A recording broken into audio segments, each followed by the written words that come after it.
Les Caraïbes, 1802. Les colonies françaises sont en ébullition. Le 30 Floréal de l'an 10 ou 20 mai 1802, Bonaparte, premier consul de France, fait voter le décret de rétablissement de l'esclavage. C'est l'acte de reniement le plus emblématique des idéaux révolutionnaires qui déclarait « Les hommes naissent libres et égaux en droit ».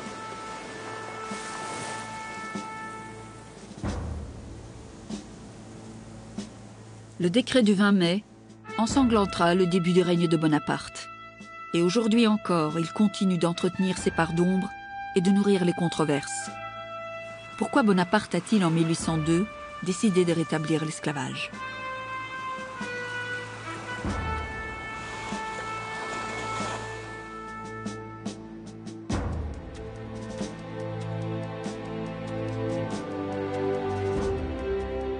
Comment a-t-on pu accorder la liberté à des Africains, des hommes qui n'avaient aucune civilisation ?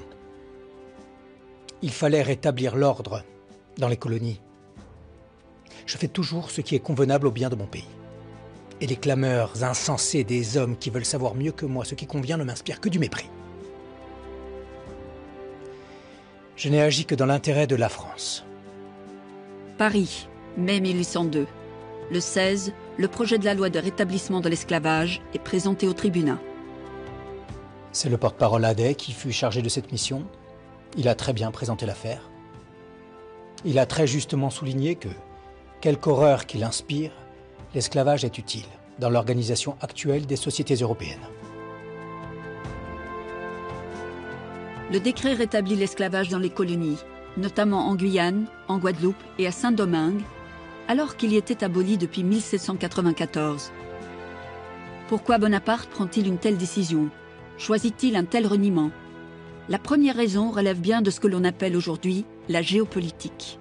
Car quand Bonaparte accède au pouvoir et devient premier consul de France en 1801, l'Europe est en guerre contre la France pour contenir son expansion révolutionnaire. Le 25 mars 1802, le traité d'Amiens, signé avec l'Angleterre, met fin aux hostilités. La Martinique, prise par les Anglais à la Révolution, est restituée à la France. La trêve ne durera qu'1 an. Toutes les puissances européennes sont aussi des puissances esclavagistes. Bonaparte pense que l'abolition de l'esclavage dans les colonies est un mauvais signal envoyé à ses nouveaux partenaires européens. Puisque les Anglais et les Espagnols continuent l'esclavage, la France doit le rétablir. La France devait coordonner ses institutions avec celles des autres peuples européens pour perpétuer la paix, si nécessaire au bonheur de toute la nation. La politique, le soin de notre grandeur, nous prescrivait de ne pas briser les chaînes. Mais la géostratégie n'est pas tout. Bonaparte sait aussi tout le bénéfice économique qu'il peut tirer d'un empire colonial puissant. Très précisément, en 1802, l'empire colonial français, c'est la colonie, l'île d'Hispaniola, tout entière, puisqu'elle a été réunifiée. La partie espagnole a été rattachée donc à l'ancienne colonie de Saint-Domingue. C'est la Louisiane, et c'est énorme. La Louisiane, ça va depuis les Grands Lacs, à l'époque, jusqu'à la région de la Nouvelle-Orléans. C'est la Guadeloupe, la Martinique qui vient donc d'être rendue, Cayenne, donc la Guyane derrière, et puis les Mascareignes, c'est-à-dire l'île de la Réunion, mais surtout l'île de France, l'île Maurice actuelle, qui est une plaque tournante pour tout l'océan Indien, donc une aire d'influence. Il faut rajouter que depuis leur alliance avec les Provinces-Unies, les Français ont également un droit de regard sur la colonie du Cap, en Afrique du Sud, et puis les Indes néerlandaises. Donc on peut dire que c'est quand même pas une puissance négligeable. C'est quand même quelque chose d'important, globalement, que l'Empire d'Outre-mer en 1802.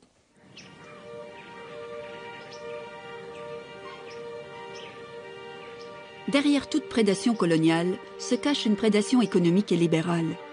Césaire l'a écrit. Saint-Domingue est à l'économie de la France du XVIIIe siècle ce qu'est l'Afrique tout entière pour l'économie française du XXe siècle. En 1789, Saint-Domingue représente les 2/3 du commerce colonial. Et le commerce colonial représente en gros 1/3 des importations françaises et 1/3 des exportations françaises, parce que le sucre qui est raffiné en France ou le café sont ensuite réexportés ailleurs. Donc vous voyez, c'est 1/3 du commerce français. Saint-Domingue, c'est la perle des Antilles parce que c'est une économie sucre et café qui est devenue fondamentale dans la consommation des Européens. Saint-Domingue a conforté sa place de premier producteur mondial de sucre. Cette production de sucre est réservée à la France, on est dans le système de l'exclusif, et le sucre qui arrive en France de Saint-Domingue est réexporté dans la proportion des 7/8. C'est-à-dire que 1/8 suffit à la consommation française. Le reste est réexporté. Les Anglais achètent du sucre de Saint-Domingue. À la cour du tsar, à Saint-Pétersbourg, on consomme du sucre de Saint-Domingue. Sans le commerce colonial, sans la réexportation de produits coloniaux, le commerce français est déficitaire de façon structurelle. Consommation, croissance, la logique est connue. Ses conséquences aussi. Un esclave tombe, un autre prend sa place. Le pouvoir colonial, le pouvoir esclavagiste, c'est un pouvoir à la fois économique, c'est clair, ils sont là pour travailler, ils ne sont pas là pour faire autre chose. Mais c'est aussi un pouvoir que l'on dit parfois paternaliste, parfois, ou parfois extrêmement violent, l'un n'excluant pas l'autre. Mais le maître, c'est le maître. Pas seulement du travail, de toute la société. Une plantation coloniale, esclavagiste, c'est ce qu'on appelle aujourd'hui une concentration verticale.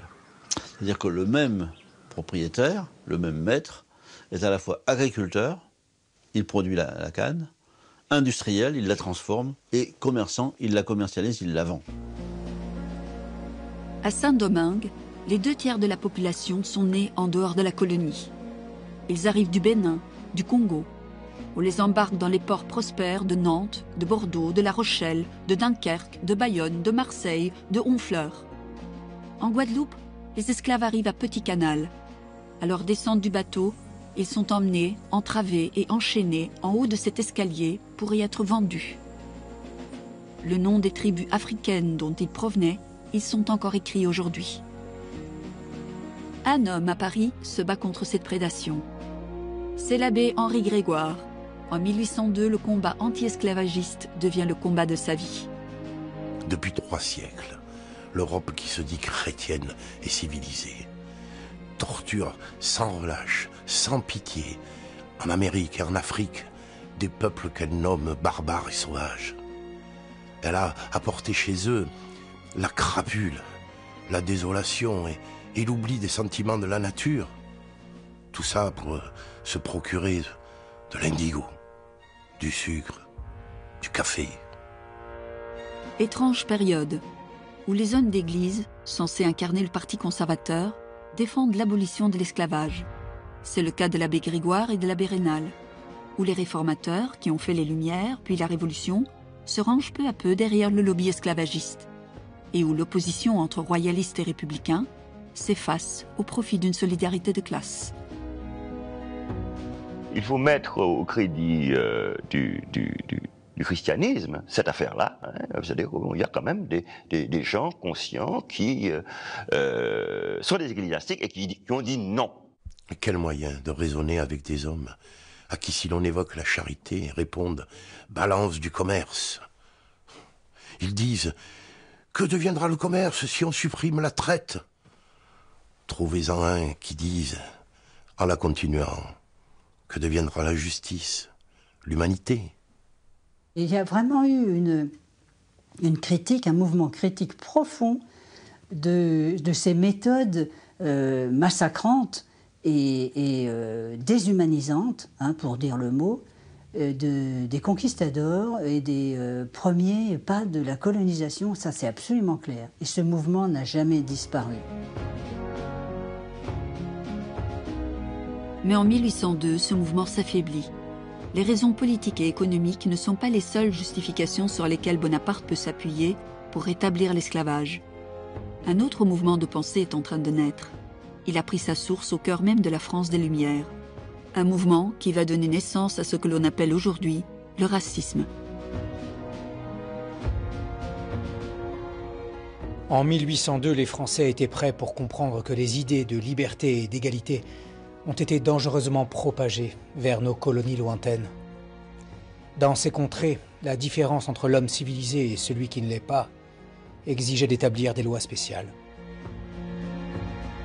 Autrement dit, pour Bonaparte, comme pour tant d'autres en 1802, les acquis de la Révolution, la Déclaration des droits de l'homme et du citoyen, ne doivent pas s'étendre à la Martinique, à la Guadeloupe, à Saint-Domingue, ni à toutes les colonies françaises.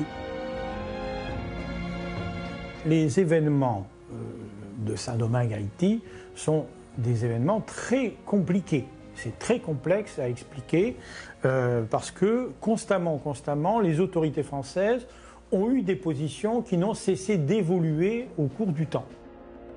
À la Révolution française, l'Assemblée nationale de 1790 réaffirmera par 2 fois la légalité de l'esclavage. Et ce n'est que confronté à la révolte des esclaves des colonies et de Saint-Domingue notamment, que la Convention décrète son abolition en 1794.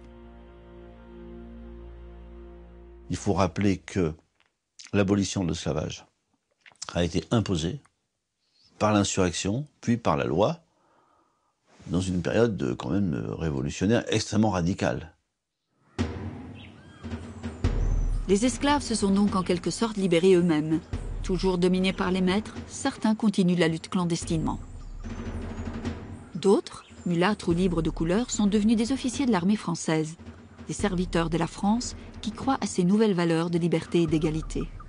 C'est le cas de Louis Delgrès, en Guadeloupe. C'est aussi celui d'une autre grande figure de l'histoire. Il s'appelle Toussaint Louverture, né esclave à Saint-Domingue, sous le nom de Pierre-Dominique Toussaint Bréda. Il est affranchi. Il est affranchi parce que c'était ce qu'on appelait un nègre à talent. Pendant la révolte des esclaves en 1791, qui amènera à l'abolition de 1794, Toussaint s'est réfugié dans la partie espagnole de l'île. Il y combat les esclavagistes français. Ses qualités militaires sont remarquées. Il y gagne le surnom de l'ouverture grâce aux brèches qu'il fait dans les troupes adverses.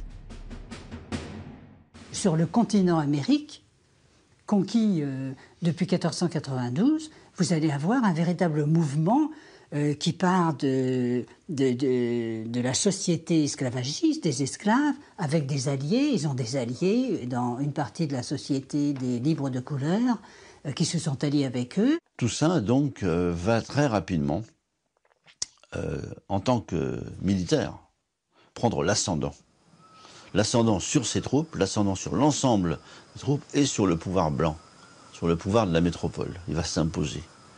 Il sera nommé général de brigade, général en chef, etc. Et il finira gouverneur de la colonie quand même.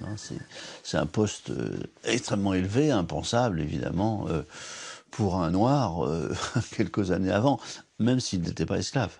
Avec l'abolition de l'esclavage, ce sont tous les hommes, sans distinction de couleur, qui sont citoyens français et jouissent de tous les droits assurés par la Constitution. Une fois l'esclavage aboli, Toussaint devient un homme incontournable à Saint-Domingue. On lui propose donc, par pragmatisme politique, d'intégrer l'armée française. Mieux, Toussaint est nommé lieutenant-gouverneur. Qu'en pensait alors Bonaparte? Il approuvait.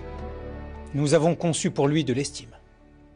Et nous nous plaisons à reconnaître les grands services qu'il a rendus au peuple français. Si notre pavillon flotte sur Saint-Domingue, c'est à lui et aux braves noirs que nous le devons. Il va devenir vraiment le chef militaire de la colonie. C'est lui qui va chasser les Anglais, c'est lui qui chasse les Espagnols, qui fait le ménage en quelque sorte, et qui prend le contrôle de l'armée au point où il réussit politiquement, de façon extrêmement habile, à évincer tous les représentants de la France, à les faire repartir. En Guadeloupe comme à Saint-Domingue, ces insurrections, ces troubles constants font monter la spéculation. Les prix du sucre flambent, le commerce portuaire est perturbé, la situation politique est instable et confuse.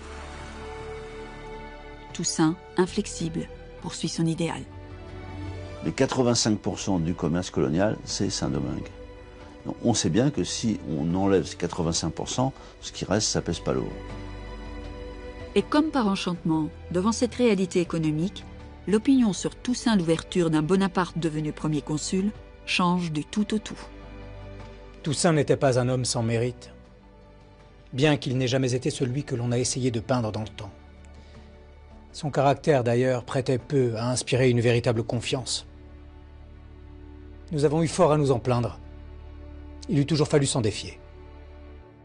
Saint-Domingue et les îles adjacentes forment le territoire d'une seule colonie qui fait partie de l'Empire français, mais qui est soumise à des lois particulières. Il ne peut y avoir d'esclaves sur ce territoire. La servitude y est abolie. Tous les hommes y naissent, vivent et meurent libres et français. Tel est le rêve de Toussaint Louverture. Un rêve né avec la France des Lumières de 1789, concrétisé avec la France de l'abolition de 1794, mais un rêve qui va se fracasser contre les réalités de la France bonapartiste. Car en métropole, le lobby colonial multiplie les pressions et les prises de position radicales, au point que sous son influence va naître en France, et pour la première fois, le préjugé de couleur, prémisse du racisme moderne. On peut penser qu'au tout début du 19e, quand Napoléon accède au pouvoir, c'est là où on voit une tentative consciente, une tentative systématique de réduction de tous les individus dits noirs ou apparentés.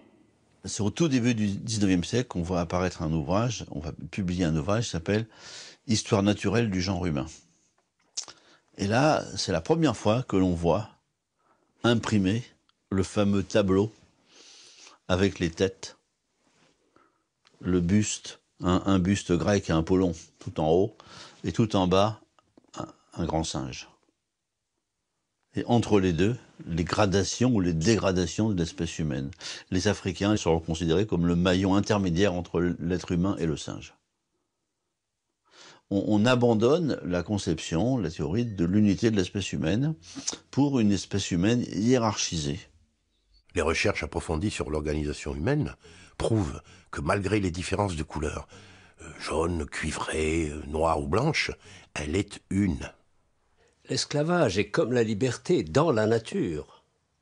L'Européen a généralement une idée affreuse de l'esclavage, tandis que le nègre y est familiarisé dès sa naissance. Le nègre est paresseux, indifférent sur le futur, peu soucieux du passé. Les nègres sont dans l'enfance de la nature. Ils ne peuvent être gouvernés que physiquement. On dit, vous voyez comment ils se comportent et comment ils se sont comportés quand on leur a donné la liberté. Ils sont comportés véritablement comme des barbares, comme des sauvages. Donc, c'est bien la preuve qu'ils ne sont pas des hommes comme les autres, qui sont plus proches de l'animal. Comme tant d'autres avec moi, tel le général Baudry des Lausières, j'affirme que le négrophilisme est une idée à la mode, une idée sans solidité. En réalité, il existe chez le nègre, comme dans la tortue, un principe de lenteur. C'est une espèce avilie par nature. Quelqu'un qui va avoir une caractéristique physique parmi d'autres, qui était quelque chose qui était dans le domaine courant, eh bien, va être naturalisé, c'est-à-dire va être fixé, le fixisme, et donc va devenir véritablement quelque chose qui va entraîner tout le reste. Quelqu'un qui est noir va obligatoirement être paresseux. Donc c'est incontestable que dans ces années-là, il y a ce phénomène qui se produit avec la naissance du racisme moderne, contemporain, ce qui n'était pas vrai auparavant. Le préjugé de couleur est apparu tardivement dans cette société. Alors la chose est très clairement attestée puisque nous avons des textes juridiques du roi de France. Louis XIV a fait des textes pour codifier le système qu'il a finalement mis en place. L'édit de 1685, le Code noir, dit explicitement les choses. Et à cette époque-là, les colons n'étaient absolument pas travaillés par la question raciste ou du préjugé de couleur, comme on va l'appeler. L'homme est le résultat de l'éducation et le fruit des circonstances. Il y a longtemps que ces indigènes d'Afrique et d'Amérique auraient pu s'élever à la civilisation la plus développée si l'on eût consacré à cette bonne œuvre la 100e partie des efforts de temps et d'argent qu'on a consumé à tourmenter, à égorger plusieurs millions de ces malheureux. dont le sang crie vengeance contre l'Europe.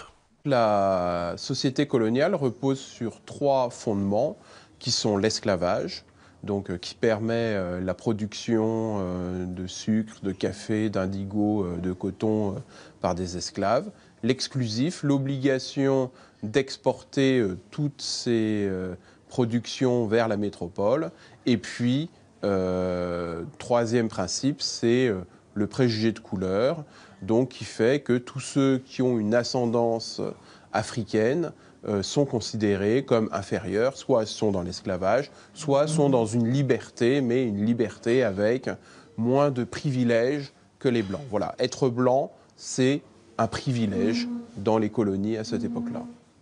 Que seraient les Français, Anglais ou Hollandais si on les avait placés dans les mêmes circonstances? Si les nègres, brisant leur fer, venaient sur les côtes européennes arracher des blancs des 2 sexes à leur famille, les enchaîner, les conduire en Afrique et les marquer d'un fer rouge. Si des pamphlétaires cupides et gagés imprimaient que les esclaves blancs sont heureux.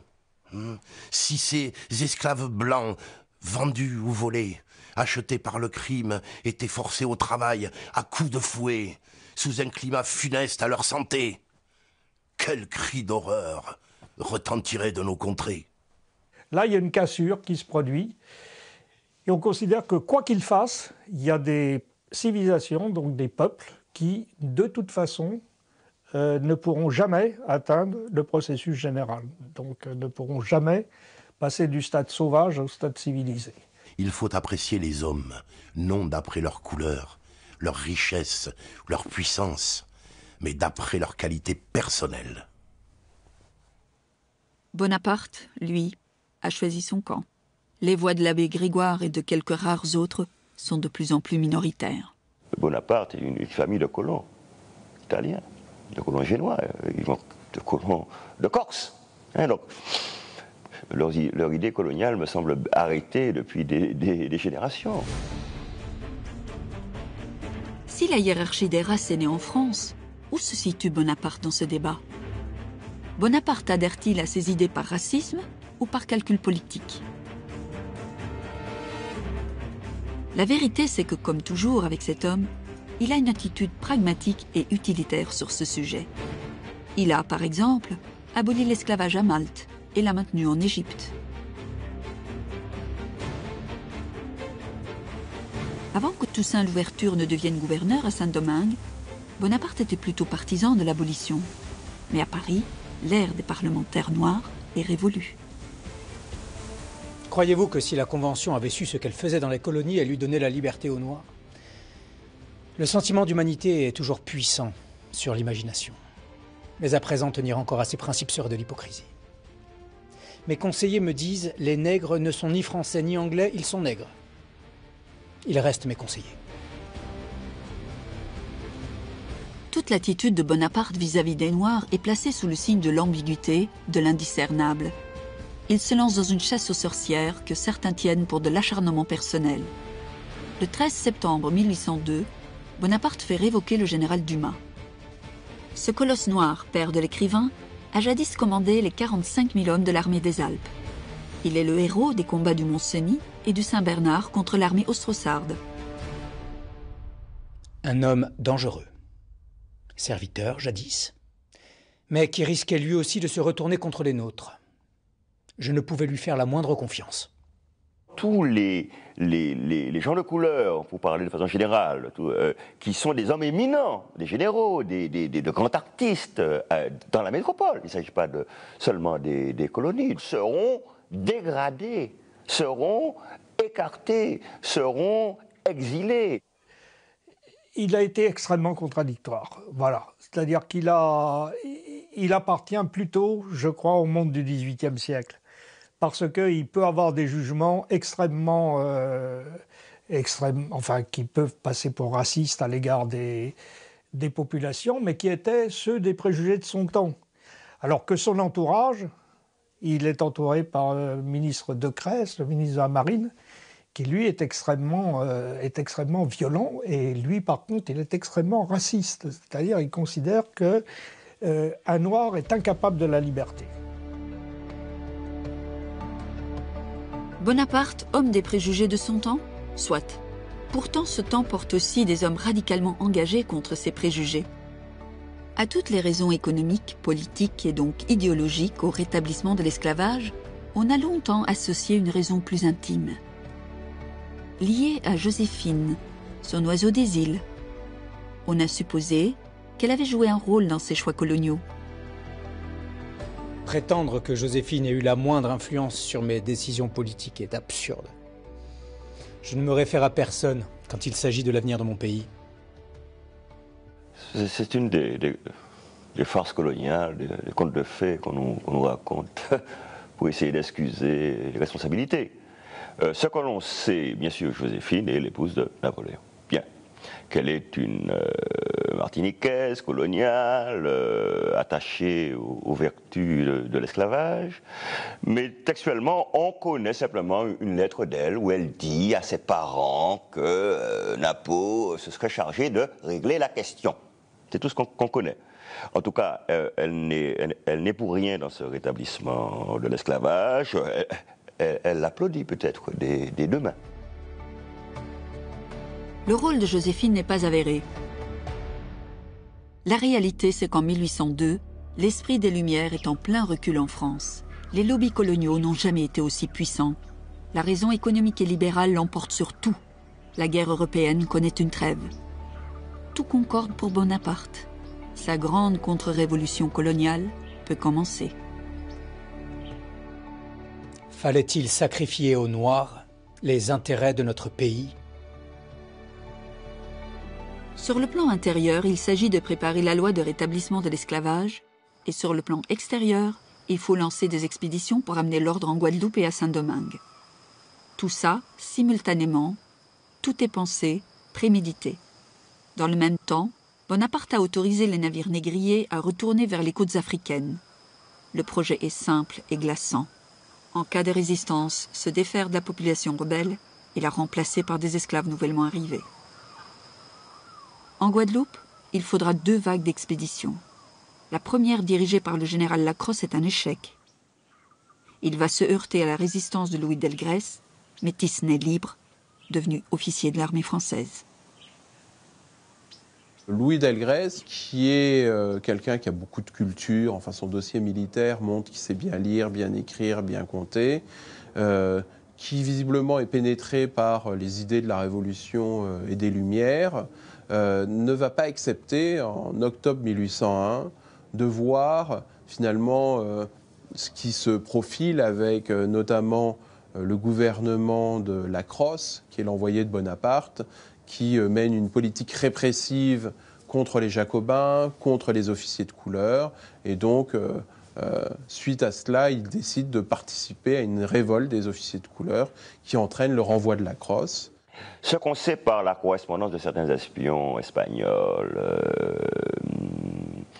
ou certains renseignements qui parviennent au gouverneur du Venezuela, c'est que tous sont d'accord pour réprimer cette expérience guadeloupéenne, qui est totalement intolérable, parce qu'elle se passe parallèlement à celle de Toussaint. La grande menace, c'est Toussaint, c'est ce général noir qui est maître alors de l'ancienne colonie de Saint-Domingue, qui n'est pas encore Haïti. Il ne faut absolument pas que cette expérience saint-domingoise se répète dans une autre colonie. Bonaparte envoie une 2e flotte, 3 vaisseaux, 4 frégates et 3500 hommes avec à leur tête le général Richepense. En quelques semaines, l'homme va mener une guerre sans merci, sanglante contre Delgrès et ses hommes.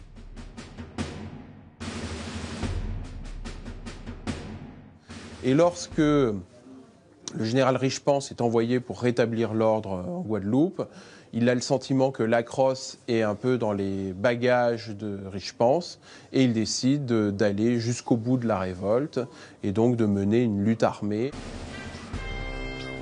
300 contre 3000. Delgrès c'est la cause perdue. Il se réfugie avec ses hommes dans un fortin au pied de la Soufrière. Il y rédige son testament philosophique. Delgrès écrit « La résistance à l'oppression est un droit naturel. C'est dans le triomphe des Lumières qu'une classe d'infortunés se voit obligée d'élever la voix vers sa postérité. » Quand les soldats arrivent au pied du fortin de Delgrès, ils entendent ces hommes hurler « Vivre libre ou mourir !» Et puis une immense déflagration. Delgrès avait miné son fortin. Il meurt là, lui et ses 300 hommes.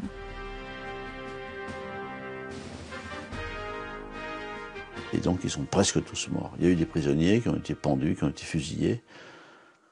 Mais c'était un suicide collectif. Un suicide collectif avec comme justification, si on peut dire, la dernière phrase de la proclamation du 10 mai, la liberté ou la mort. La liberté, c'est pas possible, donc on va mourir.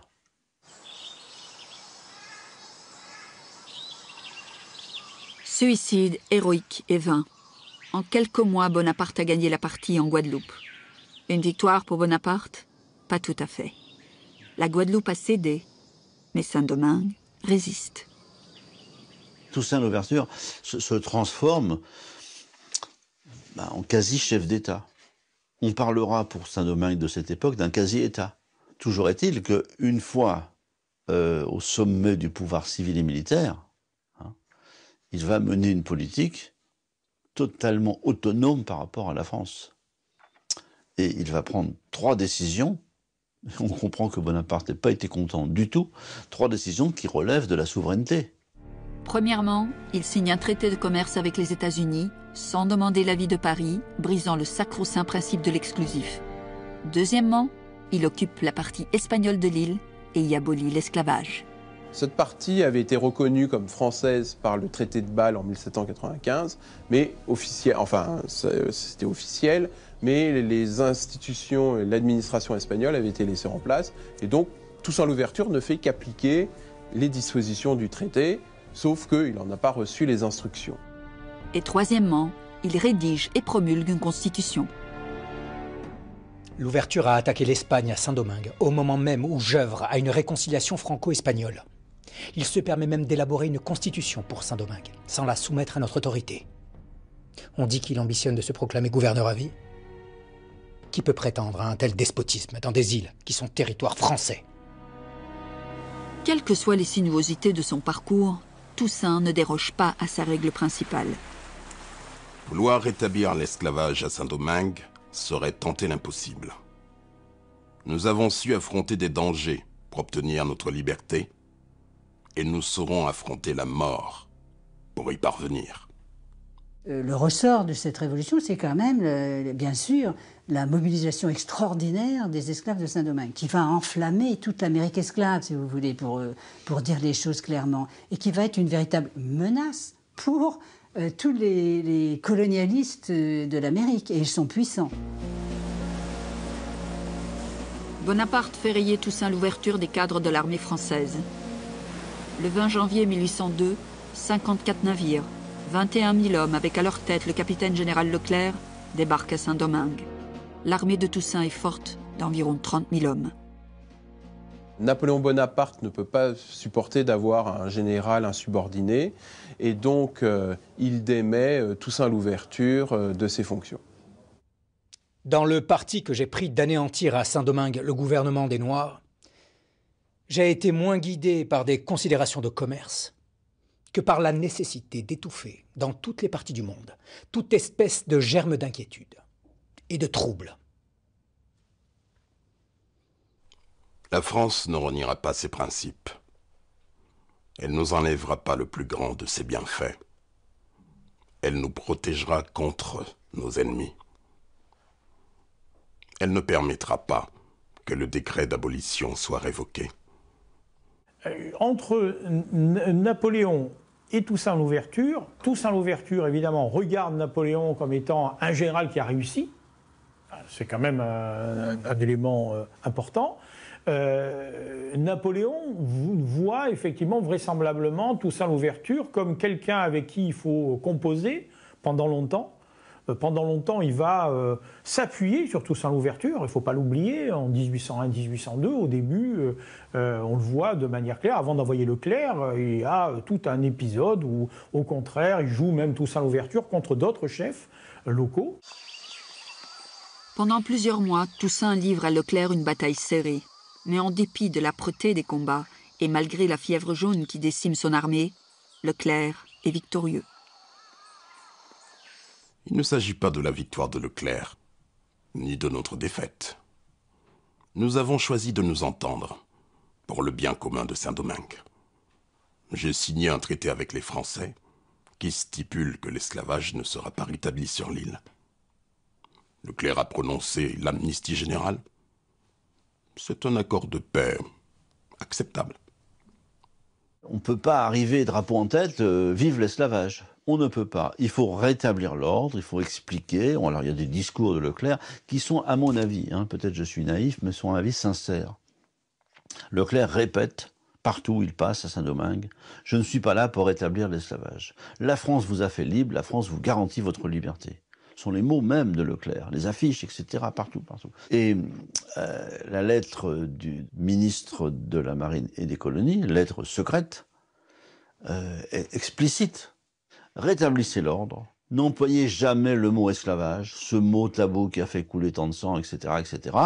N'employez jamais le mot liberté, c'est encore pire, on peut dire des choses pareilles dans une île comme ça. Rétablissez l'ordre, remettez les Noirs sous l'autorité légitime de leur maître, donc remettez-les au travail dans les plantations, sans en faire des esclaves, et ils verront d'eux-mêmes que l'autorité paternelle des maîtres est bien meilleure à l'anarchie qu'il y a actuellement. Et le moment venu, on ne sait pas quand, nous rétablirons donc, nous remettrons, la formule est terrible, nous remettrons les Noirs dans leur état naturel, donc l'esclavage. Toussaint a perdu la confiance des siens. Il est trahi par deux de ses généraux, Dessalines et Christophe, qui se rallient au camp de Leclerc. Dessalines, il faut retenir ce nom, va être promis un très grand avenir à Saint-Domingue. À Paris, Bonaparte parachève ses plans. Il signe le décret de la loi rétablissant l'esclavage. La loi est présentée au tribunat et elle est adoptée par 54 voix sur 100. Face au corps législatif, la loi est adoptée par 211 voix contre seulement 63. Enfin, le lendemain, le Sénat entérine définitivement le rétablissement de l'esclavage.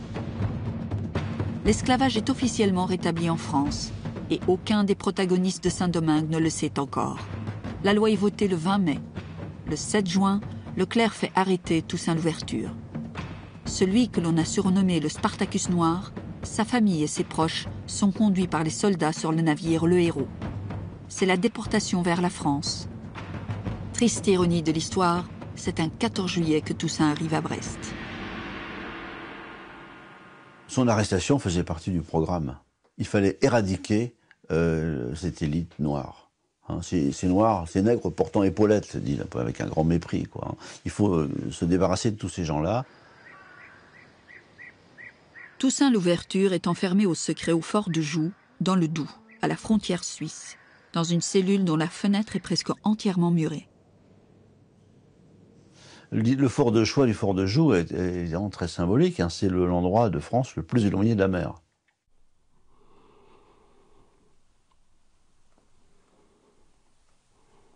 En me renversant, on a abattu à Saint-Domingue que le tronc de l'arbre de la liberté. Mais il repoussera, car ses racines sont profondes et nombreuses.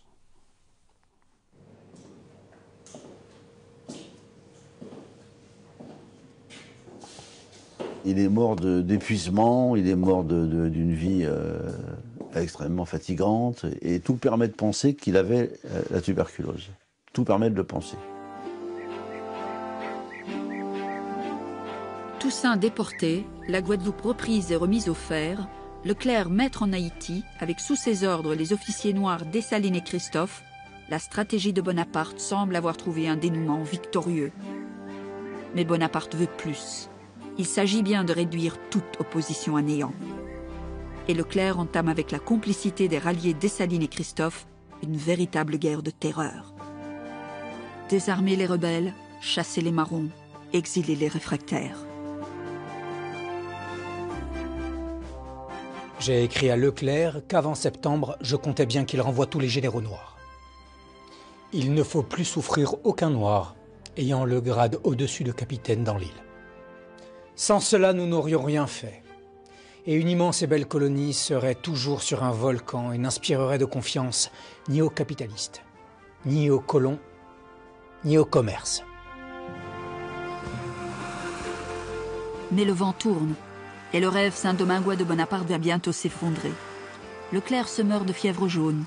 Sentant sa fin proche, il a pris soin d'informer Bonaparte de ne surtout pas nommer Rochambeau, un de ses officiers les plus zélés, à sa place. En dépit de tous ses crimes, Leclerc a la lucidité de croire qu'il faut impérativement garder les officiers noirs de l'armée régulière bonapartiste. Rochambeau, lui, est un fou furieux, un raciste et un tueur. Le nommé Rochambeau est venu là avec les plus hautes et humanistes des visées. Ne prétendait-il pas qu'il fallait rétablir l'esclavage des Noirs et rendre le code noir plus sévère? Quant aux généraux noirs, il prétendait vouloir les faire pendre dans le plus grand appareil. Rochambeau prend la tête de Saint-Domingue. Terreur et répression firent à la barbarie. Reprise de la lutte à partir de septembre-octobre 1802, pendant un an. Et là, c'est la phase la plus paroxystique qui se produit, avec des massacres réciproques, c'est vrai, qui avaient déjà eu lieu dans la phase précédente, mais qui ne sont effectivement pas le fait seulement des troupes de Rochambeau, hein, qui sont largement partagées. Au milieu du cycle infernal d'attaques et de représailles, la nouvelle du rétablissement de l'esclavage en Guadeloupe se répand à Saint-Domingue comme une traînée de poudre. Dessalines et Christophe, les officiers noirs ralliés, finissent par comprendre la duplicité de Bonaparte et ses véritables ambitions. Ramener les Noirs à l'état d'esclaves. C'est la fin des illusions, le renversement décisif. Dessalines et Christophe prennent la tête de la rébellion. La guerre contre Rochambeau durera plus d'1 an. Autre tournant cette même année 1803, les Anglais rompent le traité de paix d'Amiens. Leur flotte a repris position dans les Caraïbes. Il aurait été bien trop risqué d'envoyer le moindre renfort à Rochambeau. Rochambeau et ses hommes sont désormais sans relève possible. Le 16 novembre 1803, Dessalines et 27 000 hommes assaillent la ville du Cap et le fort de Vertières où Rochambeau s'est retranché. Dessalines donne l'assaut. Il durera 10 heures. Il y aura près de 2000 blessés et plus de 1500 soldats tués. Rochambeau finira par capituler. C'est la plus grande bataille des Caraïbes. Elle ne figure dans aucun livre d'histoire de France. Le 1er janvier 1804, Dessalines se fait sacrer empereur du premier État indépendant haïtien. Saint-Domingue devient Haïti, symbole de la résistance. Une île non libérée par les Lumières ou par les lois abolitionnistes, mais par les descendants d'esclaves eux-mêmes. Résultat final, 60 000 soldats perdus par Bonaparte, rien que dans cette expédition, hein, battus et écrabouillés à Saint-Domingue. En Guadeloupe, pendant toute la répression, le capitaine général Richepense ne fera pas de prisonniers. On fusille, on pend, on brûle, on noie. En mai 1802, à Bainbridge, 700 Noirs qui défendaient un fort sont fusillés sur place. Les guerres coloniales sont toujours d'une extrême violence. Alors celle-là a été particulièrement violente parce que le climat, le relief, la végétation rendaient des conditions de guerre épouvantables. Il faut que tout le monde disparaisse. Tous ceux qui ont connu la liberté doivent disparaître. Mais si ces nègres sont considérés comme des êtres inférieurs, alors un État issu des Lumières est-il fondé à utiliser les mêmes armes que ces sauvages? Il y a bien un massacre organisé. En Guadeloupe comme à Saint-Domingue, Leclerc comme Rochambeau ont fait régner une terreur planifiée, systématique. Bonaparte a-t-il ordonné l'extermination des Noirs?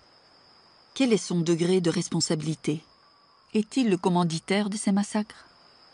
C'est toute la subtilité bien connue du politique. Le 4 février, Bonaparte écrit à Rochambeau: « Le ministre de la Marine m'a communiqué vos dépêches. Je vous assure de l'entière confiance que j'ai en vous. Et j'approuve les mesures de rigueur que les circonstances vous obligent ou vous obligerez à déployer. L'autre aspect, l'autre clé en quelque sorte d'explication de la violence, c'est que dans la tête de certains officiers, je ne dis pas que c'était la politique officielle, mais il y a l'idée que les anciens esclaves, devenus libres depuis 8 ans, ne redeviendront jamais esclaves. On ne pourra pas. Donc il faut les exterminer. Il faut les liquider et les remplacer. Et faire venir donc de nouveaux esclaves d'ailleurs. D'ailleurs, c'est l'Afrique. La traite a repris à ce moment-là, faut pas oublier, hein. Fin 1801, la traite reprend. Dès l'annonce des préliminaires de Londres, les bateaux partent à la traite. Sous la Révolution, hein, n'oublions jamais cela, la traite n'a jamais été abolie. On a aboli l'esclavage, mais pas la traite. Les faits, rien que les faits. Regardons-les dans le détail. Ils sont à la fois éloquents et équivoques. Terrible raffinement sordide dans l'horreur. C'est à Saint-Domingue, par exemple, que Leclerc invente ce qu'on pourrait appeler le gazage des rebelles. On a utilisé effectivement dans les cales de bateaux des gaz asphyxiants. À titre expérimental probablement, à une petite échelle, mais ça existait. Et il y a des témoignages aussi sur les phénomènes de destruction de prisonniers à fond de cale avec des mèches soufrées. Tout comme il y a des récits atroces d'explosions, hein, on les fait sauter. Hein. Donc il y a des atrocités. Hein. Des lois de la guerre qui existent quand même à l'époque. Ce genre de pratique est totalement interdite. Hein. Et donc, bon, c'est pas très quand même fréquent. Hein. Et il doit y avoir 1 ou 2 cas. Par contre, ce qui est très fréquent, c'est les noyades. Et non seulement on gaze, on noie, mais on plaisante sur ces meurtres. Entre militaires, on fait assaut d'esprit et de métaphores. On poétise l'horreur. La noyade collective est appelée le coup de filet national. La potence est la salade de chanvre. Le feu, l'opération chaude. Et laver la figure des nègres au plomb signifie les fusiller. Dans les désastres de Saint-Domingue, des forfaits épouvantables ont été commis par des hommes de toutes les couleurs. Mais aux Blancs seuls appartient l'invention infernale d'avoir tiré de Cuba des meutes de chiens dévorateurs. L'utilisation des chiens, controversée mais bien réelle.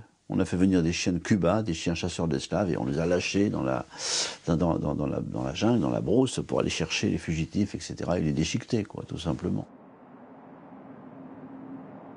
Gazage des Noirs, utilisation des chiens de sang, exécution sommaire, meurtre, torture. À l'infernal arsenal de la répression, Bonaparte va associer un élément majeur, la déportation. Des centaines d'intellectuels, de gradés et de politiques sont ainsi arrachés à leur île pour être exfiltrés vers la Corse. Bonaparte a fait créer un camp de travail à Boccognane et un bagne à Ajaccio. Ils font une première arrivée à Brest. Dans un deuxième temps, ils sont envoyés à Toulon, et qu'ensuite, de Toulon, ils viennent en Corse. Et la documentation que nous avons montre des bateaux qui arrivent les uns derrière les autres, entre l'an 11, c'est-à-dire 1803, 1803-4, voilà. Et là, on a effectivement environ 1 millier de Noirs venus de Saint-Domingue et de la Guadeloupe, qui arrivent dans la rade d'Ajaccio et qui vont être dispatchés à l'intérieur de l'île, l'essentiel restant quand même à Ajaccio. Au milieu de décembre 1802, près de 1200 Saint-Domingois vivent déportés en Corse, employés à créer la route Ajaccio-Corté et à couper les arbres en forêt d'Etonne pour faire des mâts de navires. Le soir, ils dorment nus sur la paille des Capucins. Tel est le terrible bilan de la guerre coloniale de Bonaparte dans les Caraïbes. Il n'en exprimera qu'un regret tardif, qui ne semble inspiré que par une relecture militaire des événements. L'une des plus grandes folies que j'ai faites, et que je me reproche, a été d'envoyer une armée à Saint-Domingue. J'aurais dû prévoir qu'il était impossible de réussir dans le projet que j'avais conçu. J'ai commis une faute.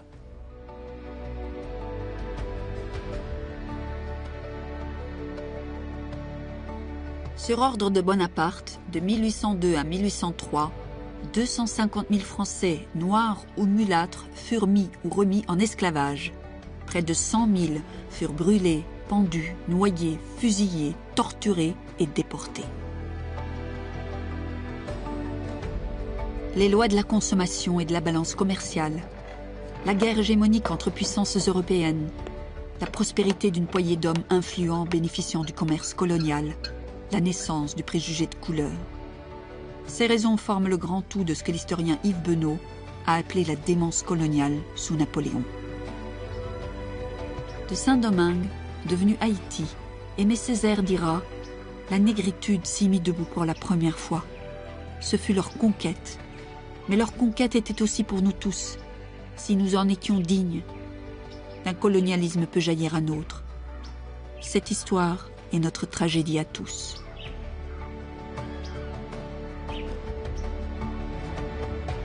Il faudra attendre le 27 avril 1848 pour que l'esclavage soit définitivement aboli en France.